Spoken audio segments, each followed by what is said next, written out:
Assalamualaikum warahmatullahi wabarakatuh. Perkenalkan, nama saya Bella Dendrani, NIM 1202042558 dari Prodi HTN Lokal 5E semester 5. Yang saya hormati Bapak dosen pengampu pada mata kuliah Hukum Islam Asia Tenggara, Bapak Dr. Hendrika SHI MSI.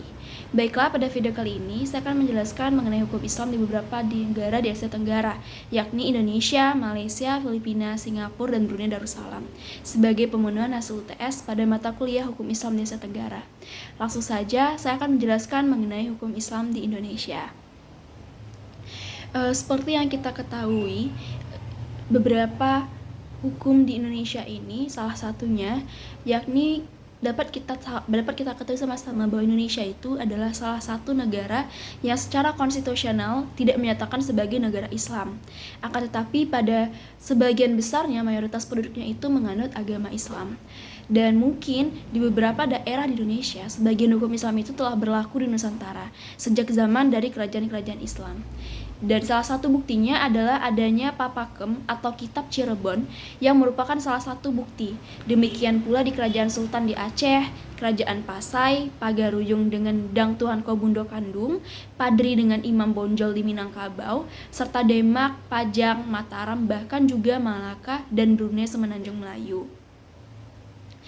Yang kita tahu sama-sama bahwa Islam ini merupakan sebagai agama mayoritas, dan di mana ini juga mempengaruhi pandangan hidup bangsa sepanjang sejarahnya, termasuk mungkin dalam bidang hukum.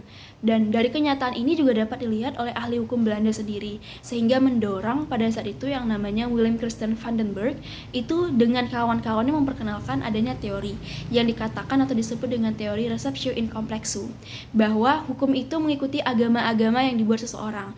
Artinya, bagi orang Islam Indonesia, hukum itu sejumlah yang berlaku baginya meskipun terdapat keragaman dalam praktiknya, dalam kerajaannya di beberapa daerah masing-masing.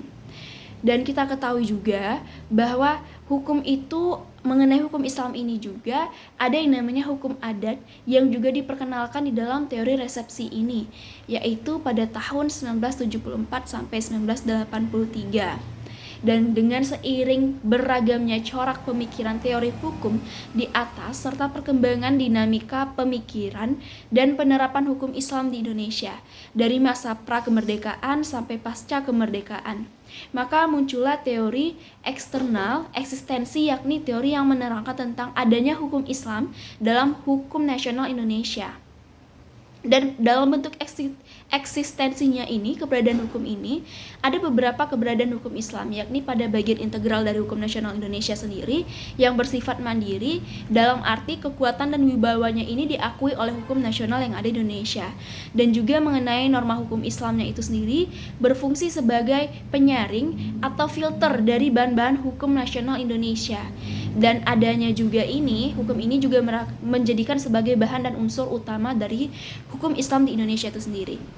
Dan di sini saya akan menjelaskan pada tahun 1830, setelah pemerintah Belanda itu menguasai kepulauan Indonesia, ada praktik pengadilan agama yang diselenggarakan oleh para penghulu, yang yakni itu telah ada di Jawa sejak abad ke-16 dan ditempatkan di bawah pengawasan pengadilan kolonial, yakni Landrat atau pengadilan negeri, melalui ketentuan bahwa keputusan pengadilan agama itu tidak dapat dilaksanakan sebelum ketua Landrat ini menyatakan persetujuannya atas pelaksanaan keputusan dengan executive declaring, yang pada saat itu dikenal juga dengan sebutan pernyataan dapat dijalankan.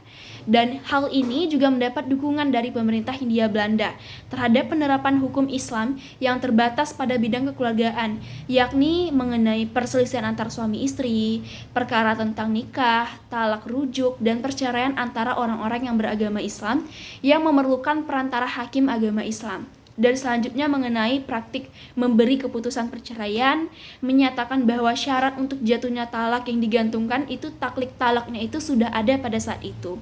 Dan selanjutnya mengenai perkara tentang keperluan kehidupan sehari-hari yang wajib diadakan oleh suami kepada seorang istri. Mengenai hukum Islam itu sendiri sebenarnya udah dapat dipilah menjadi dua. Yang pertama, itu Islam berlaku secara formal atau yuridis, yaitu hukum Islam itu mengatur hubungan manusia dengan manusia lainnya dan benda dengan orang lain yang disebut sebagai muamalat atau perdata. Dan yang kedua itu hukum positif, yaitu berdasarkan atau ditunjuk oleh peraturan perundang-undangan seperti perkawinan, kewarisan, dan perwakafan. Dan selanjutnya itu mengenai hukum ini sendiri, itu secara murni memang sudah ada dan diakui keberadaannya seiring berjalannya adanya pemerintahan kolonial Belanda pada saat itu, dan telah mengalami kodifikasi atau perubahan-perubahan hukum seiring berjalannya waktu dan seiring berjalannya zaman. Dan mengenai status hukumnya mungkin masih berada di bawah dominasi hukum adat, karena pada dasarnya teori resepsi ini sangat berpengaruh dalam sistem hukum masa itu. Dapat dikatakan bahwa hukum Islam itu pada masa pemerintahan Hindia Belanda, yakni itu sudah ada dalam pengaturan di dalam peradilan agama itu sendiri, serta dalam materi hukumnya. Akan tetapi mungkin ada sedikit pergeseran dari perkara hukum adat dengan hukum Islam itu sendiri sejak munculnya Undang-Undang Nomor 1 Tahun 1974 yang mengatur perkawinan. Maka ini menjadi sumber hukum langsung tanpa melalui hukum adat.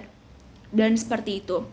Dan melalui undang-undang perkawinan ini sendiri pun UUP ini sehingga dapat dikodifikasikan dan muncul kodifikasi hukum Islam lainnya. Mungkin mengenai bagaimana hukum yang mengatur tentang pasal-pasal mengenai perceraian, taklik taklak, dan juga jatuhnya kewajiban seorang suami kepada seorang istri. Baik, sekian mengenai penjelasan dari hukum Islam Indonesia. Selanjutnya akan saya jelaskan mengenai hukum Islam di Malaysia.